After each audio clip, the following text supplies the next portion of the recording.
This is Matt Balaker, and welcome to the Break It Down Show. Pete, congratulations on your 1000th episode. You're in 4-digit territory now, and that comma is well-deserved. We have a very special guest today. It's Dr. Kevin Peter Hickerson.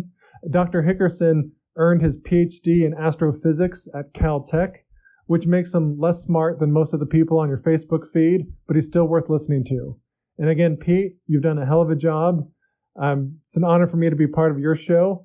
Please, if you're listening to this, you can do us all a favor and support Save the Brave. It's a wonderful charity and something that's near and dear to my heart. Thank you all for listening. Lions Rock Productions. This is Jay Moore. This is Greg Proops. This is Jordan Harbinger. This is Dexter from The Offspring. This is Nathan This is East. Sebastian Younger. This is Rick Marotta. This is Stuart Copeland. This is Mick Gillette. This is Andy Summers. Hi, this is Skunk Baxter. This is Gabby Reese. This is Rob Bell. Hey, this is John Leon Guerrero. Hey, and this is Pete A. Turner. Hi, I'm Dr. Kevin Peter Hickerson, and you're watching the Break It Down Show. And now, the Break It Down Show with John Leon Guerrero and Pete A. Turner. I've got an airplane flying overhead right now, of course, right when we start the show. But Matt and I do these shows that are sort of like, Matt kind of themes them up, whether it's comedy or super interesting sciencey people like yourself or a combination. I love to do this. That's and we do favorite. this in part because we're trying to, if there wasn't a global pandemic, we would already have Bastards Canteen open down in Temecula, and we would be doing events, live events, and trying to promote and raise attention and money for Save the Brave. So we sort of use this vehicle as kind of a soft launch pad as we try to figure out how to go out and do live events and support. Comedy is one thing, but I just think someone like you talking for an hour, 90 minutes, whatever it is, about whatever it is that you do is already fascinating. So that's sort of what we're doing here. And this is just mostly for the audience. And I thought... My wife doesn't agree with you, but... Well, she gets the full dose every day. She gets like it goes on a lot longer than 90 minutes. Yeah, the extended cut. But Matt, tell us why we have Kevin on. Kevin is not only handsome, he's a fantastic comedian, but also a Caltech-educated nuclear physicist. And so I figure normally I get my science advice from Facebook and scrolling on my phone. So this might be a slight upgrade. So we're going to talk about some different topics: nuclear energy, coronavirus, open mics, the usual fare for these type of shows. But one thing that's always kind of been curious to me, Kevin, is nuclear energy. I've heard from some people, yes, it's the best way, it's the safest way to actually provide energy on scale. Others say, no, I've seen Chernobyl and it's evil. So if you don't mind, can you kind of give us a little bit how you got into it? And then quick form, like the pros and cons. Yeah, so my background, I actually, when I was young and idealistic, I worked very much on, I used my physics skills to work on renewable energy, mainly solar power, solar concentrators. And some of those projects have gone forward. So, for example, one of the companies I worked on, we put all the solar panels on top of Google's Googleplex building, for example. We bid on projects that we lost most of the bids, but other people won some of the bids to put. There's a solar concentrator out in the desert called Ivanpah. So if you ever drive from I think Vegas to LA, you pass it, and it provides a lot of the power to Vegas. It's really hard to miss because they're very bright towers. So I worked on that for a long time, and I really did think like solar power really was like the future because you look at it and you see there's just tons of sunlight, hitting the earth. It just seems hard to believe that that couldn't be the best way to power everything. It really turns out the more I worked on it, the more I learned about nuclear power, the more it became really clear that the problem with solar and wind and other renewables like that is really has to do with density. It just has to do with the density of energy. A lot of people think of nuclear as scary because of atomic bombs, which, you should be scared of atomic bombs because they are scary, but nuclear power and nuclear bombs are very different, and a lot of people don't realize that. But they do demonstrate what makes nuclear power so good as a power source is that the same thing that allows an atomic bomb to go off is the density. It's the fact that it's a huge amount of energy in one spot. So, trying to power a city with solar is analogous to trying to blow up a city with mirrors. It would be very difficult. You can imagine. I think Archimedes tried this in the Greek times, and that was the last time anyone tried to use solar power in warfare. So it's really the same thing. If you consider this like a battle for getting the best energy out of the Earth and the world, really that source of energy is uranium and fission, because you can get a huge amount of energy in an incredibly tiny space. And the reason that matters is because then you don't have to build an enormous amount of structure to collect that energy and transport that energy and move it around to different places. You can power multiple cities from one spot and just run one set of power lines to each location. And one of the things we're seeing with renewables in California, a lot of the optimism that I kind of regret I was part of, is that we're seeing a lot of power outages because it's unreliable. There's no really good storage mechanism to store it. And also it increases the number of locations that have to provide power. So that means you have to have more power lines. And we've noticed that there have been fires related to power lines.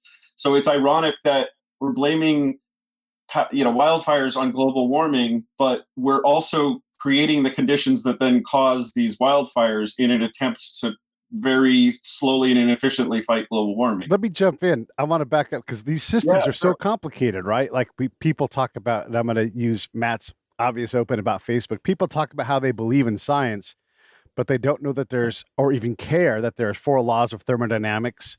Probably some other kind of 5th one will come up sometime as we study more about this stuff. But yeah, you're right. Like we've talked about this in the past. If you want to have electricity in all of these places, that means someone has to be paid to drive up and down the power lines and weed abate and inspect. And it's just hyper expensive. That guy consumes a lot of carbon. By the way, that one guy can't be going up in a man bucket all by himself, because if he gets hurt, there's no one there to help them. And by the way, they're driving a vehicle that could itself and has start a fire because they're driving in these remote, all of these things. And all those things add up, and they're all related to density. Yeah. It always comes down to density. And you mentioned a really interesting one, which is that the people tending to this stuff have to use carbon to do it. Yeah. That's true when you set up a solar field. I learned that pretty early on. That became really frustrating. We started calculating the carbon footprint of the solar panels we were trying to install and the solar plants we were trying to make. And it became really obvious that you really hit this 1-to-1 barrier where it's just like, you pretty much the lifetime of the panel ends up producing the same amount of carbon you're supposedly stopping. And the one power source that just does not have that problem, well, there's 2. There's hydroelectric, but the other one that just does not have this problem is nuclear. The carbon footprint of nuclear is much lower than the other forms of energy. And you'll sometimes see people say that's not true, but they're not calculating it right. If you calculate it right, it comes out that way. There's a problem with hydroelectric too, though. Related with bigger plants. The more power plants you have, the more accidents you're going to have, but you don't see them on the news because they're not scary. When Ivanpah sets a bird on fire, that doesn't make it the news. But you go to HBO and they have a bird, supposedly dying from radiation, and that scares the crap out of everybody for like 40 years. Yeah. But birds literally do catch on fire at Ivanpah. This is not like fake. And same with turbines. I mean, they do damage, it's just that it's spread out, so it doesn't seem as terrifying as when you have a single accident at a single plant, which has only happened twice. So I want to say this too: hydroelectric and water storage. These are things that we have to deal with, and again, if we believe in science, we're learning that because we're storing water beyond what like nature would provide, it's off-gassing methane because there's more, there are more things creating gas in the water from all of these I hadn't places. heard of that, actually. That's interesting. Yeah. So it's like, we're going to have kelp ladders. And they're like, stop, but the kelp ladders. It's like, because methane's a harder gas to get rid of. And so you do get and certainly you do damage to the environment when you build a giant dam. I mean, there's no doubt about that. It's a clean way of collecting energy, but it's not environmentally neutral. One of my favorite things to point out is that the Ivanpah plant in California, it's the size of the Fukushima exclusion zone. Wow. And it produces 1/10 of the power that the original Fukushima plant produced. And in fact, the size of the Fukushima plant, is roughly the size of the main building center at the center of Ivanpah. So people really don't understand how dramatic these scales are in difference. And it's like, we used a huge amount of desert land. And I know it looks like, who cares, it's desert or whatever. But that land is basically now taken up and doing very, very little compared to what you could have done in a thing you'd barely be able to see from the road if there was a nuclear power plant in that exact same area. Kevin, are you familiar with the San Onofre plant? Yes. Yeah. That used to be one of my favorite beaches to go to. Is it still one of your favorite beaches? I haven't gone there recently, but because I know it's been around, gosh, was it 30 plus years at least? Uh-huh. And I understand, and please correct me if I'm wrong, but it looks like it's at the end of its life. It's done, yeah. Oh, is it officially done? Okay. Can you give us even worse? They're forcing them to pay a lot of money to sort of retrofit it, really for no reason, even though it's closed. So they're making them pay. The government of California and neighbors, I guess, in the area, they're very, very concerned about the remaining spent fuel rods there. So they're making them spend a lot of money to secure them in a way that's not standard for most nuclear power plants.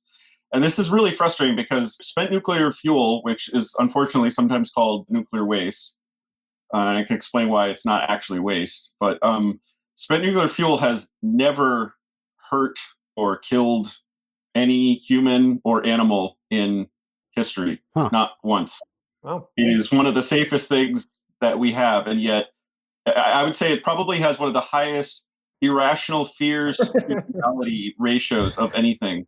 A lot of that is because we saw it in The Simpsons, the dancing green rod that he sort of like loses at the market, that really sticks in people's minds. But the reality is they're put into things called dry casts, which are giant steel reinforced concrete tubes. They sit outside in the parking lot of the facility. They don't even need to be buried. We used to think they did because we heard stories about how they had to be stayed away for hundreds of thousands of years. From The Simpsons, the stories? Into account is that fuel is actually going to be, that spent fuel rod is actually going to be the fuel of future reactors. It's just not cost effective to do that right now. It's not that we don't know how to do it. It's just that it's not worth it because nuclear energy is so cheap already. We don't need that as the fuel. But that is all usable material that can be used in future reactors. And there's more and more design. This is called advanced nuclear, which is sort of Gen 3 reactors, Gen 4 reactors. And there's lots of them that have been built as test reactors. But this is going to be powering us well into... So instead of it being waste that we're leaving for our children, as it's typically, it's typically billed as we're leaving this like poisonous land for our children. The reality is we're actually leaving them more and more free energy for the future. And You're welcome. It will become so cheap to use that fuel that will also become the fuel of the future. A lot of people just don't realize that stuff is actually valuable. It's not it's pretty much the opposite of waste.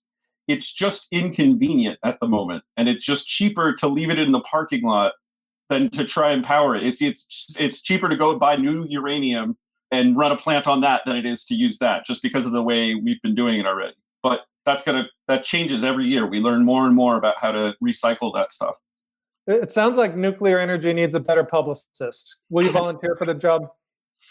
I think there's been a lot of progress. Like, one of the things I'm really encouraged about is this is the first time in 50 years that both major parties have endorsed nuclear.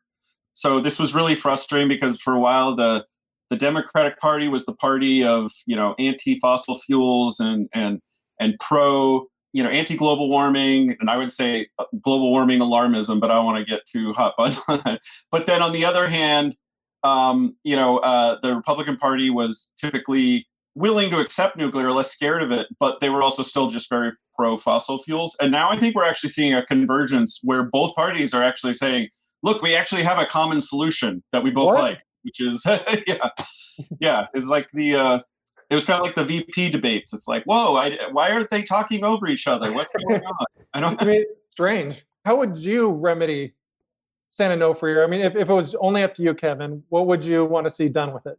Oh, I would reopen it. I would spend the money that's being spent, or I would say wasted, on the storage project that's going on, and I would retrofit it to use the same facility to upgrade it to a working new reactor type.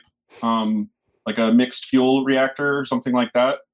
The facility is perfectly good. The containment vessel is perfectly good.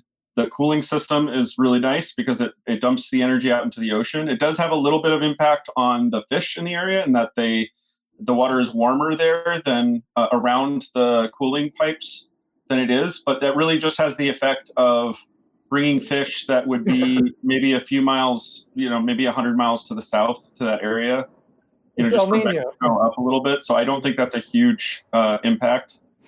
It just makes us a little bit more like Hawaii. But in terms of the ocean, it's a really small amount of energy. And again, it's only noticeable because of the density. It's this power plants have the capacity of, I think, both of them, if they could have both been retrofitted, it could have been up to 4 gigawatts, which is just, that's like, I think that's about a tenth of California's power.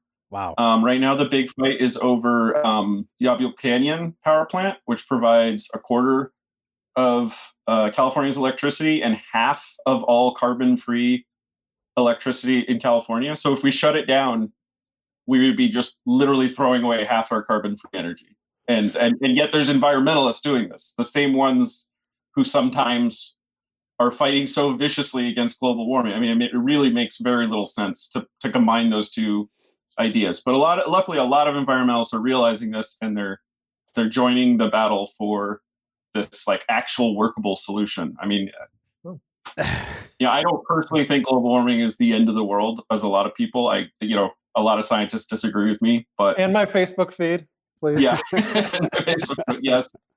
Yeah, obviously I've been accused of being literally Hitler for questioning that we're not going to die in 10 Wait, years. I thought you were Hitler. I I was going to put that in your called mark. that a lot. So, I don't think scaring children is really the way to do it, but to the degree that it is a problem, nuclear energy is the way to solve it. So that's why, that's what frustrates me. One of these things that I've been mocking us, and I'm going to continue to do it. People that believe in science seem to not know that science often disagrees with itself. Because we can have This this. is the bane of my life. Yes. What? Science isn't just one thing? No, it's not God. Go ahead. Everybody mocks they the think there's magic a man God, in the it's sky, like, but they yeah. want to have another God, the universe. But that's not God. It's the universe. That's what we pray to. Or we pray to science. I have in science, and I have spoken. Like it's on clay tablet. No, it's absolutely the exact opposite of that. Right, yeah. Especially the most controversial issues, almost always there's not an agreement among scientists, and that's why it's controversial. It's true that politics argues over things that scientists find frustrating sometimes, because usually scientists come to a consensus faster than the public if it's in their area of expertise. But there's also usually always a good reason why there's a political debate over something. There usually is a really good reason. Sometimes it's because the science conflicts with human rights or with freedom or something like that, and so it gets a little bit more complicated. But other times there's just subtleties to it. So with the shutdown, the mask debate has been just absolutely insane. And this one was particularly frustrating because my wife and I worked on masks at the beginning of the pandemic because she's a medical device professor. And we were asked by hospitals there was a huge mask shortage. We were asked to make them. And so we started doing tons of research on how masks work, how to make them cheaply at home. And when I say masks, I'm not talking about the cloth stuff. I'm talking about HEPA grade, better than N95 masks for doctors in emergency rooms to use. This is what we were trying to produce for these hospitals. It was just insane how that got politicized. It was so weird. And it was the same where people are like, but science says that a mask saves us all. It's like, okay, but I am a scientist and I don't agree with you.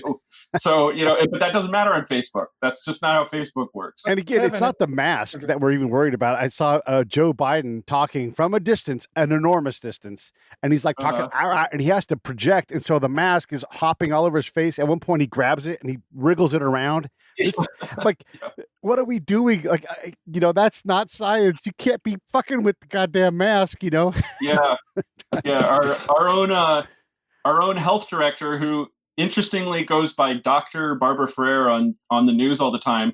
I gotta make this really clear. I go by Dr. Kevin Peter Hickerson, but never when I'm giving medical advice. I just want to make it really clear. My doctor calls me Kevin, and he does not call me Dr. Hickerson. I'd like him to, but he doesn't.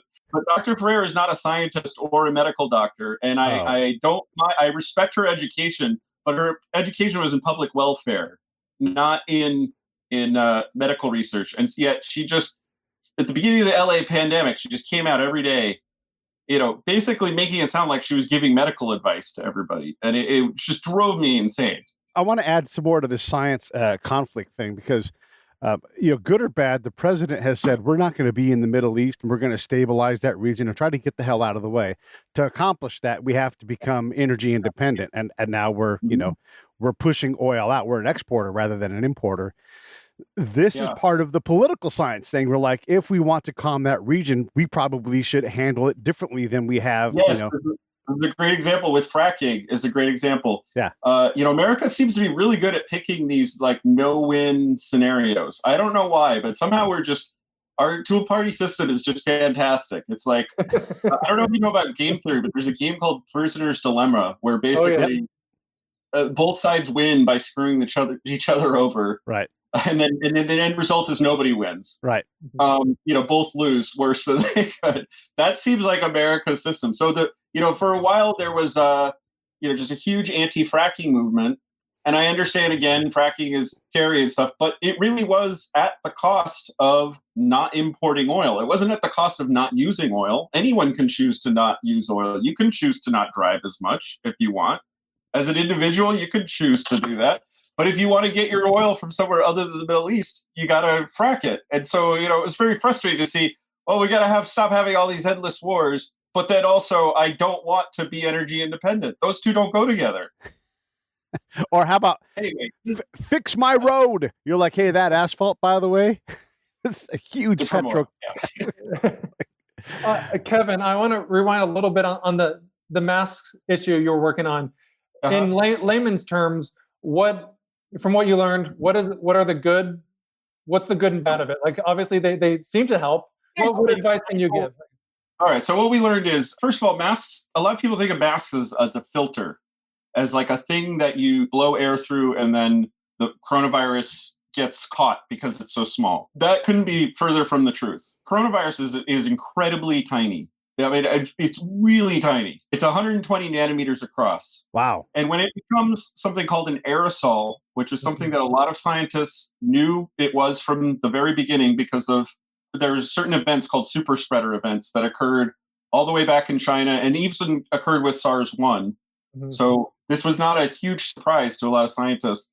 But the coronavirus it has the ability to form an aerosol. An aerosol is very different than a droplet. And this confuses the public a lot because the real issue is that light does not scatter off of an aerosol. Only ultraviolet light scatters off an aerosol. So you cannot see the coronavirus when it is in its smallest form. So you could shine a laser at it. You've probably seen these YouTube videos where people shine, a green laser proving that the droplets, their masks work and stuff like that. The problem with that is green laser light does not scatter off of things that small. It's simply too long a wavelength of light. It does something called Rayleigh scattering, but it's highly suppressed for that size. So it scatters off the droplets. A lot of people, including medical doctors, don't understand the physics of these droplets spreading because they don't have the tools to do it. This is actually, oddly enough, this is in the realm of particle physics, which is kind of a weird thing to say because it seems medical, but I mean, it's medical when it's in the body, but it's not medical the second it leaves the body. It's just a particle floating through the air. And the thing about aerosols, they behave like air. They don't behave like particles. They float in the air, and they float in it in a way that's more like fly trapped in honey, not like a little dust thing that you would normally see, because that's the stuff we see with our eyes. But they float at a much smaller molecular scale where they're really more like a fly trapped in honey. And the way masks typically tend to block these particles is they have little nanofibers on them that have electrostatic charge, and they stick to those particles. But the problem is those particles have to be specially made, and they're only made in N95 masks. And they also only last for a few times that you wear it. They stop working after a few times because once you start breathing water on it, the charge goes away. And it's very hard to get that charge back. And when you had people working, when you're sanding something and you put an N95 mask, you used to be able to buy masks to do home improvement. Remember those? Yeah. I haven't seen one in my hardware store in like years. But you used to be able to buy those. The way it kept the dust out of your lungs is that it would stick to the mask and then you'd throw it away and get a new one. It wasn't a big deal because we weren't asking 7 billion people to wear a brand new one every day for the rest of their lives. like we are right now. Yeah. So they do work in a clinical setting where somebody's doing it right. So not doing a Joe Biden, like you said, touching their face. You can't do that. It has to be one you're willing to throw out. Although I have friends who are doctors who've said they've been asked to use, at the beginning of the pandemic, they were being asked to reuse their mask for as much as a month. Wow. And they were calling me up frantically because they knew I was working. I was like, is this going to work? And I'm like, probably not. Good luck. When you're outside jogging, that, it really doesn't do anything. And then because you're not really exposed to coronavirus when you're outside. I mean, it blows around. And then the other one that's frustrating is it also doesn't work on the other extreme end, which is where you're trapped in a room for hours. So when an employee, for example, is in a room, it doesn't matter how long they wearing a mask. It eventually gets out because it comes out the sides. It comes, it's air. So it doesn't just stay trapped on that mask forever. And so eventually that room gets filled with this aerosol. And that's where you see these events where like 100 people get sick at a coffee shop, or the famous event in a church where people were singing because somebody who was there for hours, probably I don't know if we ever tracked down who, but probably somebody like maybe the person running the choir or something, was exhaling. And so the whole room was contaminated. So the secret there isn't to wear masks, it's to ventilate the room or go outside or something like that. Change the air. Or HEPA filter the air. When we had everything closed down, when they closed our pool down, and I swim laps down in Irvine, and it's a big, huge facility. You don't want it to be too crowded. I get that. There's a doctor, and now that I know that not every doctor is an actual doctor, and she was like, yeah, you can't swim in a pool during COVID because of, you ready for it? Fecal shedding. That was the big problem. Fecal shedding, not... Like, yeah, that's why we were closing the pool. Like, are you new? That came out about that. I warned people that. Well, see, that part of the problem I have being a comedian and a scientist is that nobody can tell when I'm serious and when I'm joking. When I post stuff on Facebook, which I kind of like, because then if I make a mistake, like that was I was joking. Yeah. Sorry, you don't have a sense of humor. Right. No, but one of the jokes I made is we knew also from SARS-1 that fecal aerosols were one of the forms. So literally farts is known to be able to spread SARS. And only recently did they find out that actually is true of this current COVID. There is a paper that just came out that finally said, yes, people got COVID from farts. And the joke I had was like, are we going to have like butt plug mandates? Mandates? Is that what's... I got to put a mask down below. I've been safe all these years and I didn't even know it. So it's bonus. I mean, what I love about it is because everybody says mask isn't giving up your freedom. Like, well, butt plug might be. Put it that way. What is the limit exactly? Like when are you giving up your freedom? What orifice do you have to cover before you think? How many? So if we wash our hands and we go to a buffet, we can bring buffets back. We just can't serve legumes and shit. We got to just like keep the fibrous things down to a minimum. Yeah, no beans. No beans. This is a no bean buffet, COVID friendly. So Kevin, can you tell us how you got into comedy and what created the urge? Well, I'm really eager for attention. I mean, you're doing the show, so yeah. Comedians are. That's pretty common. It's just general insecurity and crippling depression combined to just constantly seek out approval of hundreds of people at once. Completely healthy. And at the same time, I got to do public speaking as a scientist, but you can only do that so often. And I found out that people don't really like it if you make jokes when you're talking about science. Especially over in Europe, in German and Italian audiences, they get very angry if you make a joke. There's no time for this. Yeah, name a famous German comedian. It just nothing comes to mind. Yeah, fishing is not funny. All right, that's the worst German accent ever, by the way. Okay, so I started going to I always loved going to stand-up comedy. And then one time I just as a joke posted that I opened for Dane Cook on Facebook. And I got this amazing reaction where it was like, I didn't even know you did stand-up comedy. And then I decided, oh shit, now I need to become a stand-up comedian and open for Dane Cook so that I don't look like a lying jerk. Yeah. And so I started going to open mics, and then I started getting booked on shows, and then I eventually got to open for Dane Cook for real. So, and then I was like, oh, all my goals are achieved, so we can just have a permanent lockdown, and I don't need to be performing anymore. And You posted it into existence. Congratulations. Yeah. And when did this start, really, Kevin? When? Really, the reason is just the second I started doing it, I just loved it a lot. It's really fun, and I miss it so much. And I see so much pain in my comedian friends on Facebook. Just I don't think people really appreciate how hard this is for people where this is their only outlet. I'm kind of lucky in that I have science and I have a sense of purpose now because I'm actually making a lot of money off of COVID. I hate to say that, but I've been getting nonstop contracts to work on COVID killing technology, and the mask stuff we did for free. That was just to help first responders. But since then, we've been my wife and I have been doing contracts to help people sterilize COVID. I'm working with some people who are going to build UV light devices to sterilize bacteria and viruses, and they're going to actually test it on real live COVID at Boston University. And That's exciting. and by the way, if you ever have any doubt about me saying masks don't work very well, take a look at what Boston University researchers wear when they're working with COVID. I guarantee you they are not just sitting there wearing a mask.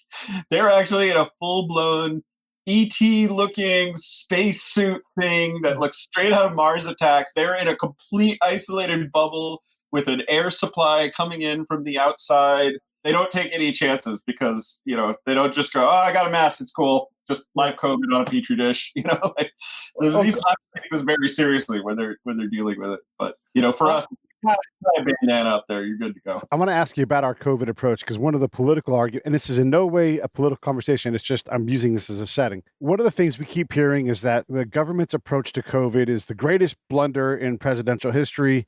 And then you also look at hey, we were ill prepared because as a nation, we worry about shit after it happens. We flexed in a lot of corporate capacity, created a lot of contract capacity, and we're rocketing ahead faster than science normally ever moves at a national level.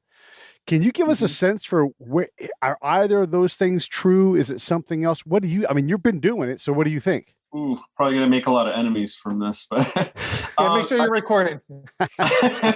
Live on the Break It Down show, Kevin fucks himself. As usual, Trump didn't necessarily do a good job of communicating, but I think what actually happened, I think we did about as good as we could do. Pretty frustrated that China kept so much secret, although that's pretty standard for China. What I've been most disappointed actually is in American scientists, and particularly above European scientists, who have willfully participated in the politicization of it. And maybe people are going to accuse me of doing that too. I don't know. But I really feel like a lot of things, it really came to the point that if Trump said something, it immediately became not science, despite the fact that an epidemiologist could have said it the day before. And, he might have just said it. And, he says it in his way and it sounds silly sometimes, when he says it. An example would be bleach killing coronavirus. Bleach kills coronavirus. That's not a disputed fact. And then it turns into this whole thing where everybody's joking about injecting bleach, which never happened. He didn't, didn't say that. But I'm disappointed with my fellow scientists who participated in the taking their political bias and projecting it onto what's scientifically accurate and what's an expert. But I think we've had that problem for a while. We have this belief in when you deify experts, the problem is, that's not really how science works. There is no expert that is the universal expert. You have people who know more about a topic than another, but if you just go out and handpick the expert that you like the most, which you can do nowadays, you can just find any YouTube video, you can find my opinion, you can find somebody else's opinion, you can find somebody who had a vision from space aliens and calls themselves an expert. You have the whole spectrum. All those people have their own biases, so you can pick out pretty much anything. And I think it's really frustrating that on our end, the people's end, actually. This is why I said I might make enemies. I don't think it was the government so much as that was the problem. That I think as a people, we didn't respond well to it. we divided ourselves instead of just like treating it more like a thing that we all have to understand. Playing Monday morning epidemiologist, Kevin, in hindsight, what should we have done in the world according to Kevin? Hey, this is Pete A. Turner from Lions Rock Productions. We create podcasts around here, and if you, your brand, or your company want to figure out how to do a podcast, just talk to me. I'll give you the advice on the right gear, the best plan, and show you how to take a podcast that makes sense for you, that's sustainable, that's scalable, and fun. Hit me up at pete@breakitdownshow.com. Let me help. I want to hear about it. In hindsight, what should we have done in the world according to Kevin? This is also not a popular opinion, but I mean, I felt really, really very much from the beginning, there was almost nothing we could do. So, and a lot of epidemiologists felt that way. I think trying to isolate people we identify as vulnerable was really important, but I think we should have actually spread the virus as fast as possible, not as slow.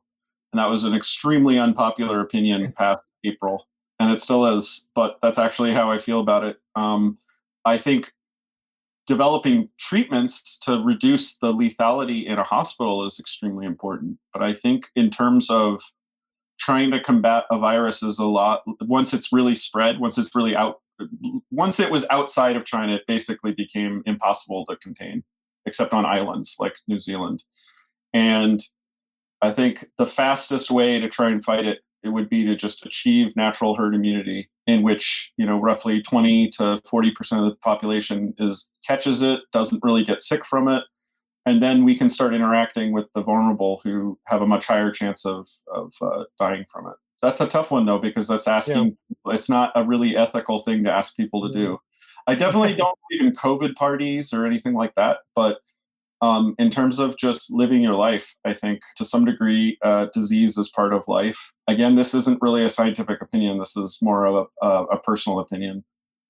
And that I feel like if you don't accept that, then you don't get to live your life. It's going to happen again. So that's part of why I'm a little worried about this. It's not just this one time. We're going to have more diseases. There's going to be more mutations and more other viruses in the future.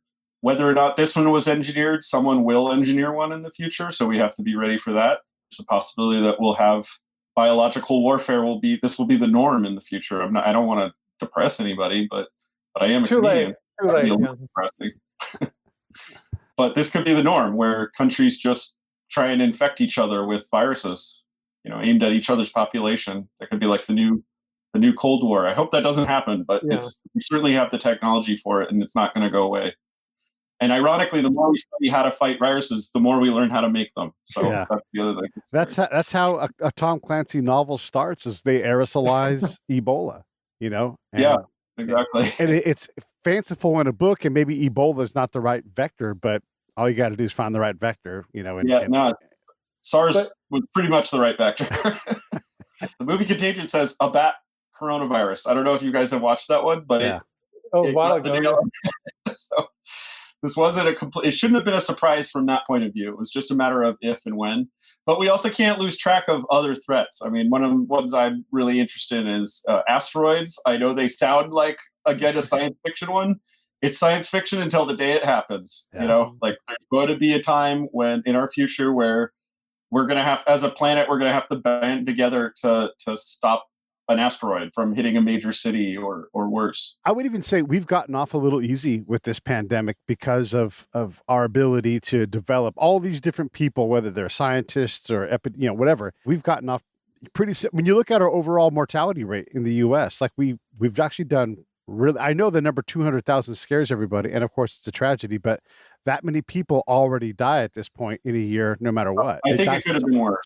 I think it could have been a lot worse. Yeah. At the beginning of the pandemic, we didn't really know the mortality rate, and there were numbers all over the place for a variety of reasons. For example, South Korea saw an anomalously low mortality rate, and then Italy saw an anomalously high mortality rate. So back then, I did a simple calculation. I was like, look, we could lose 250 million people on the planet. I just posted that. It's like, I don't want to depress anyone, but that is the possibility. And I think actually that number was way too high. I said that was the upper limit, so I wasn't claiming to predict the future, but then now that upper limit's way lower. So we've made progress. What's funny is there's another similarity between epidemiology and nuclear physics, which is that epidemics behave a lot like the core of a reactor, because the virus acts like neutrons and the uranium molecules act like vectors, like people.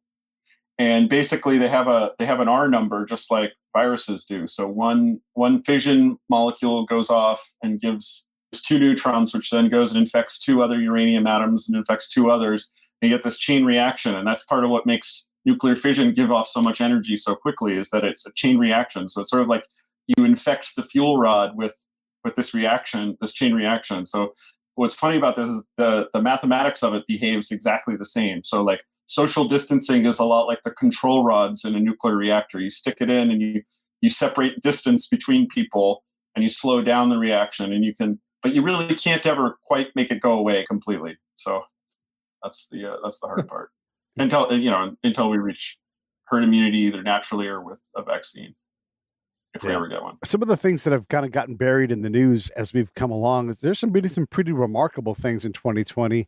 How about these new like mini reactors that are coming out that they're like, we think these things are going to work? Can you talk a little bit about that? And what the fuck am I even talking about? Yeah, I love these because unfortunately they're still expensive, but they can do so many cool things. Like they can just be shipped anywhere, and they can be put sort of in the middle of nowhere where people are less scared of them. Like for example, I mentioned putting one where Ivanpah was. Nobody lives there, so if there was an accident, nothing would change about that at all. I mean, if anything, it might make it a nice reserve for wild animals, or something. Might actually be an environmental paradise. But so these mini reactors are nice. The problem they have is scale, because they don't produce electricity well. But there's a lot of other cool things you can do with them. You can make hydrogen with them, and you can also make fuels with them. And so I'm very excited about trying to look into using those to make fuels for airlines and for cars and Could those be privately owned? Like I've never. It sounds fascinating. They're cheaper. The upfront capital cost is so much lower that it doesn't have to be a government that does it. A company can buy one because they can cost closer to 100 million rather than like 5 billion. By the way, a lot of people point out that they try and say nuclear is too expensive because it costs billions of dollars per reactor. But you got to remember, it's so important. It's dollars per watt that actually matters in the end. It's how many dollars. So if you spend $1 billion on a reactor that creates 1 billion watts, you still have $1 per watt, which is still cheaper than pretty much every other kind of fuel. So that's really the key that has to be taken away. But it's hard for somebody other than a government to just have $1 billion in cash and be like, oh, here you go, one of these. But like if Jeff Bezos, for example, sorry, go ahead. Yeah, and also smaller countries too. Right now, a lot of countries want, especially islands, is a great example. Islands want nuclear power because they're actually the most worried about global warming because of sea level rise. It actually ends up impacting them more than pretty much everybody else on Earth. So a lot of islands, surprisingly, are very pro-nuclear, but they don't have the population or the scale to justify building a full-size one. So the sooner we can get them like little mini reactors on their islands, better, because then they can have nice clean air. Nobody wants like pollution around a tropical island. The whole point is to relax. And Jamaica is an example. They're very pro-nuclear, actually. They were the first island nations to get a nuclear license from the IAEA because they spend 40 cents per kilowatt hour. Adjusted for our GDP, that's like thousands of dollars on electricity per month equivalent. So it really is holding back their country that they have to spend so much. So that's because they just don't have any natural sources of energy. So they have to import it all, and they're kind of screwed.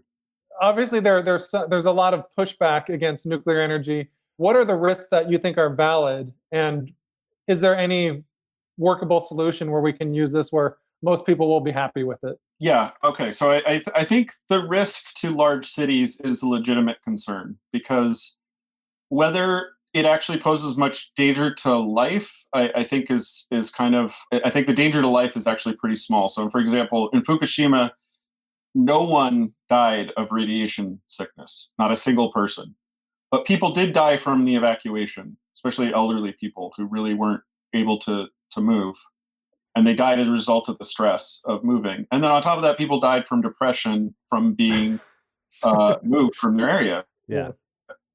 Now that happened to other places that experienced tsunami damage, so it's not just from the accident; it's partially from the tsunami. I mean, tsunamis are depressing, but I think it's a legitimate concern that taking out a whole city is gonna cost stuff. It's gonna cost human pain, whether or not it actually kills people. The fact that if there's an accident, people will be too scared to live there can't be ignored. So I think it's totally appropriate to build nuclear power plants away from population centers. So I think in that sense, that is a legitimate concern that we shouldn't just have a nuclear power plant in the middle of downtown Manhattan, because even a minor leak could cost trillions of dollars in collateral damage. And, it's just with that many people nearby, even subtle problems, there. But there's ways around that. There's lots of places where you can build nuclear power plants away from people, transport the energy through an intermediate source, and bring it to people in populated areas.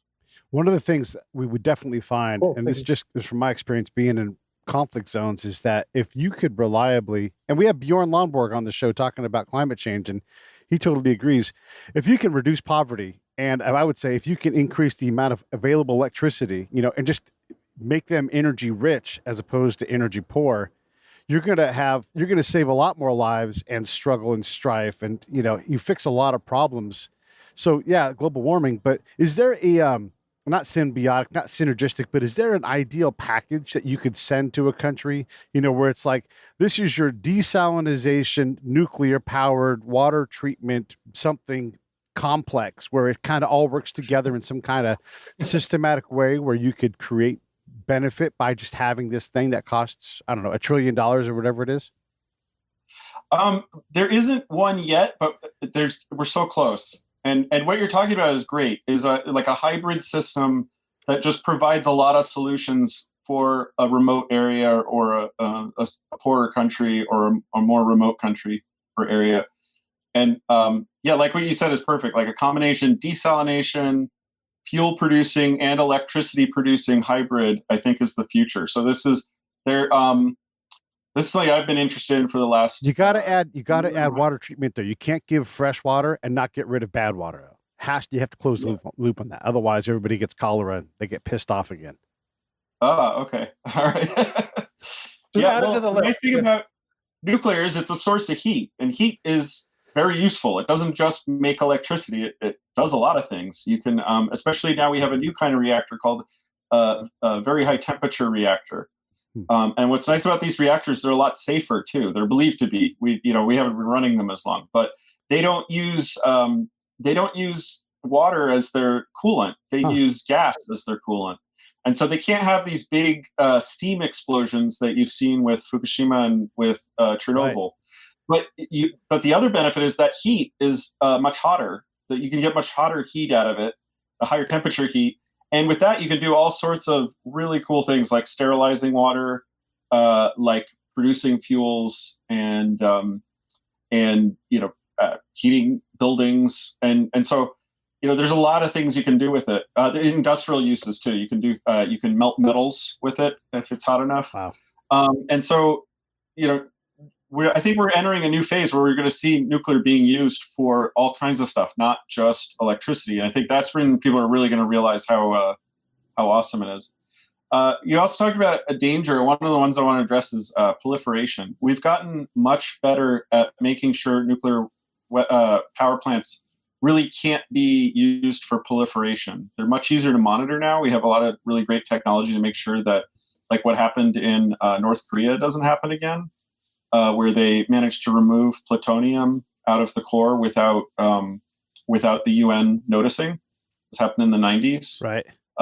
They basically kicked out inspectors, and then they came back a month later, and all the plutonium was gone, and nobody Where'd knew. it go? And it was a mystery. It took a while to figure out, but now we know how to track that. So that we can help solve that problem. Also, we can make it so that even a country maybe you're not quite sure you trust with. I totally trust Jamaica, by the way. No problem. I absolutely. They're not mad at anybody. They can have the bomb tomorrow. I trust them too. Yeah. You'd be like, no, man, that's going to blow you up today. I have no problem with Jamaica having the bomb. But some places you might be worried that maybe a hostile group would take it over. So we've gotten way better at making reactors that can't be converted. They're not just like a proxy for a thing that makes warheads, which is one of the other things that people have been worried about in the past. It's one of the areas where, as a world, we kind of agree that we need to work together. Like, we can't agree on energy policy, we can't agree on land policy, but we all agree, like, okay, we'll all push our sovereignty aside to make sure that we hold each other accountable. And granted, we're probably the lead dog on that, exactly. but it is the one area where there's some hope of getting some true global leadership to get things done. Because we do make things messy. Yeah. And what's funny is I work at Los Alamos, and we have a lot of still Cold War battles kind of going on behind the scenes. Uh-huh. But it's funny is as scientists we get along really well. With China and Russia, and supposedly we work very well together to try and prevent people we all agree we don't want to have nuclear weapons. Right. For example, like we can all agree. I think most countries of the world agree they don't want ISIS to have nuclear weapons. So it's like we don't really, there's not much disagreement about that. Yeah. Nowadays. Yeah. So we put aside our differences at least for that. So. One of the other big things that's come out, and I hope we have time to discuss it here, but in 2020, we've also made advancements in discovering and processing time crystals and making time travel. It's still a theory and a dream, but there's actual pieces to this puzzle that we can see. Well, I don't have a time machine yet. I wish I did. Although it'd be hard. I ordered one.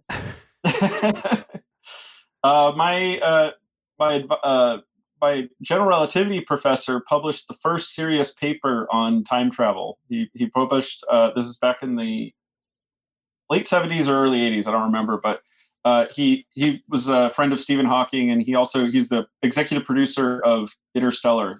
He was Kip Thorne. Oh, okay. And he wrote a paper where he basically described the first legitimate way you could build a time machine from black holes or from wormholes. Ever since he told us about that in class, I've been obsessed with trying to build one or seeing if it's possible. The one he picked out wasn't very practical because you needed 10,000 times the mass of the sun to make it work. So, I don't have that kind of resources yet. Right. Kip has said he'd come on the show. He's just really busy trying to save the world, so I don't mess with him too much. But yeah, he's. Oh, he did say. He told me that maybe this because I've asked him too many times. I've had him on my podcast. I thought he said he was, ever since he got his Nobel Prize, he said he was done doing any media or something. But maybe he changed his mind. Well, he hasn't done it, and it's been 2 years. Yeah. Okay, but it's like stand up. Maybe it's you say you're gonna quit or something, and then when you stop, it's like you can't. There's no quit. Well, a favor to ask, Kevin, and you've been awesome. I know you lecture and you teach, and now millions and millions of people are listening to Pete and me right now. That's right. So what nuggets of scientific knowledge either that we have or you want people to understand, like what, if you had to break it down to a few pieces of knowledge that you want the youth of America and beyond to know, what would that be? I like that question. Don't listen to people who say we're all going to die at all cost. That's actually the worst way to live your life and the worst way to be a scientist. If you're scared of a problem, just focus on all the different ways you can learn to fix it rather than becoming depressed and not going to school and deciding there's nothing you can do. And a friend of mine, Michael Schellenberger, just released a book, Apocalypse Never. I recommend you guys read it. Great title. Yeah, and because he's an environmentalist, pro-nuclear environmentalist who is against climate alarmism. And we're in a world where anytime a scientist brings up a problem, immediately gets turned into this gloom and doom event that there's nothing we can do. We should just give up and surrender our lives to somebody else who's going to solve the problem. And I think exactly the opposite. It should be, you should go to school and study all the amazing things that you can do and try and figure out, never mind what apocalypse to avoid, but what paradises you can make in all parts of the solar system and the world. this last decade has actually been really amazing because we've discovered more water on more celestial bodies than all of human history put together just in the last 10 years by factors of 1,000. There's 1,000 times more life-giving water in our backyard than we ever thought before. So I think the future is incredibly promising, and I feel like the real battle is the constant pressure to try and hold us all back. I think some people are just scared of like the accomplishments of one group of people comes at the cost of other people, and I think that's one of the worst ideas that's ever been invented. Is this idea that we live in a zero-sum universe? Because throughout my life, even though there's been all these horrible things that have happened, the possibilities have only just gotten bigger and bigger and bigger, and science fiction keeps becoming reality every day of my life. And I hope kids who see what looks like science fiction to them now, they see that as like a possibility in the future, or at least the optimistic science fiction. Don't pay attention to the negative, although you still should be worried about asteroids. Don't lose any sleep over it. Yeah. It's a great point, though. I mean, if we seek to understand and then pick a portion of the problem, I learned a thing from my technology podcast. This guy was like, never bet against software engineers, because they will solve every, like they'll just like ants. They'll pick up one part of the problem, throw it away, and it'll be gone. And they'll also hack your bank account. They'll hack your bank account. They'll get rich. Yeah, absolutely. I'm on time. Yeah. But yeah, I appreciate it. Let's do some more of these. It's really great to have you on. And fun. You guys are great to talk to. I feel like it wasn't that funny, but maybe the pandemic makes it hard. I don't know. You made farts a vector for COVID. That's hilarious. We talked about nuclear energy and butt plugs, and we haven't had a guest do that in weeks. So thank you.